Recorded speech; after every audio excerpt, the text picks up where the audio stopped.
धान की फसल में बाली निकलने के बाद क्या डालना चाहिए? आज की वीडियो में हम यही जानकारी आपको देने वाले हैं, तो पूरा वीडियो के साथ साथियों आप ज़रूर देखिएगा और कुछ भी अगर आपके मन में सवाल या सुझाव है तो आप कमेंट करिएगा।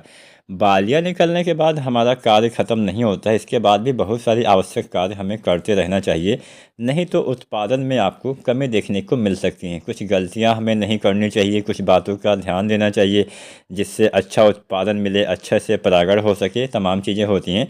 तो उन सभी के बारे में जानेंगे, साथ में ये भी जानेंगे क्या हमें प्रयोग करना चाहिए जिससे हमें उत्पादन में थोड़ा अच्छे से ज़्यादा थोड़ा उत्पादन मिल सके, उत्पादन में कमी ना आए।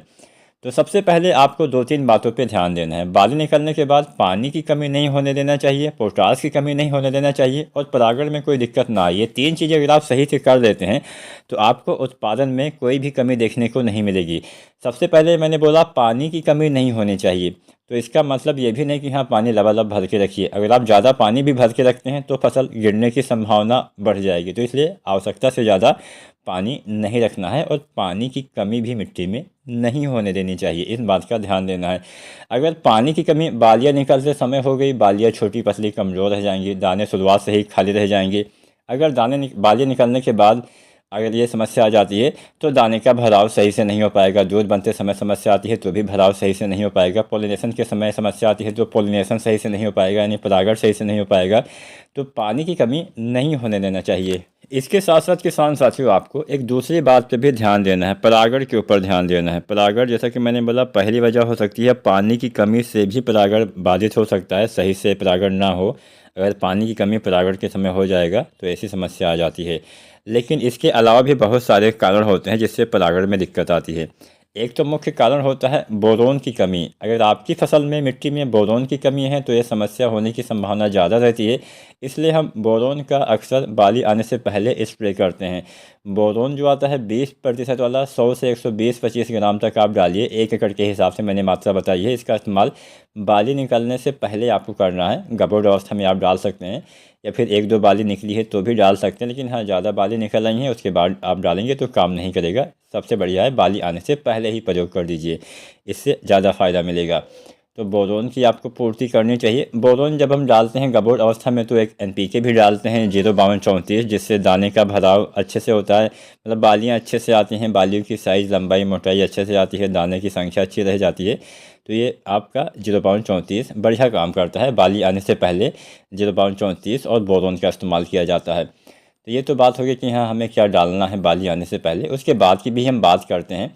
उससे पहले हम तीसरे कारण के बारे में जानते हैं। दूसरा कारण तो पोटास हो गया, पहला कारण हो गया नमी। तीसरा एक कारण होता है कि बाली के दाने खाली रह जाएं, वो होता है किसान साथियों पोटास की कमी। पोटास की कमी भी आपको नहीं होने देना। अगर आपने बालियाँ निकलने से पहले तक पोटास बिल्कुल भी ना डाला हो तो यहाँ पे आप दानेदार पोटास मत डालिए, आप NPK 0050 का इस्तेमाल कर सकते हैं। बाली आने के बाद भी आप डाल सकते हैं। अब बात की जाती है कि हाँ हमें क्या इस्तेमाल करना चाहिए। बालियाँ निकलने के बाद बहुत ज़्यादा चीज़ बचती नहीं है डालने को। फालतू में किसी दवा का इस्तेमाल बेवजह मत करिएगा, नहीं तो आपको नुकसान होने की संभावना ज़्यादा रहती है। उसके दाने में भी उसका असर रह जाएगा, दाने पे धब्बे वगैरह भी पड़ सकते हैं अगर आपने कुछ ज़्यादा उल्टा सीधा डाल दिया, जिससे नुकसान हो सकता है। कीमत आपको चावल की, आपके धान की कम मिल सकती है। तो यहाँ पे बात आती है क्या डालना चाहिए। तो आपको कुछ NPK आते हैं जिसका इस्तेमाल आप कर सकते हैं। एक तो आता है NPK 0050, 50% पोटेशियम, 17.5% सल्फर इसमें पाया जाता है। इसके इस्तेमाल से पोटास की पूर्ति अच्छे से हो पाएगी, जिससे दाने का भराव अच्छे से होगा। ये हम NPK डालते हैं दाना भरते समय, जिससे दाने का भराव अच्छे से होता है। 1 किलो से लेकर 1.5 किलो यह NPK पर एकड़ के हिसाब से आपको डालना चाहिए। एक दूसरा NPK भी आता है 13045 करके। इसमें क्या होता है कि इसमें पोटास के साथ साथ नाइट्रोजन होता है। कई बार ऐसा होता है कि जब बालियाँ निकल आती हैं तो फ्लैग लीफ जो होता है, जिसको हम झंडा पत्ती बोलते हैं, उसमें पीलापन आ जाता है, जिससे भोजन पौधे सही से नहीं बना पाते हैं, प्रकाश संश्लेषण अच्छे से नहीं होने से ये समस्या आ जाती है। तो ये जो NPK है 13045, बाली आने के बाद अगर आपको नाइट्रोजन की कमी दिखती है तो यह NPK आप डाल सकते हैं, ये बढ़िया काम करेगा। अगर नाइट्रोजन की कमी नहीं दिखती है तो NPK 0050 ही डालना है, ये सबसे बेस्ट है, सबसे ज़्यादा अच्छे से काम करेगा।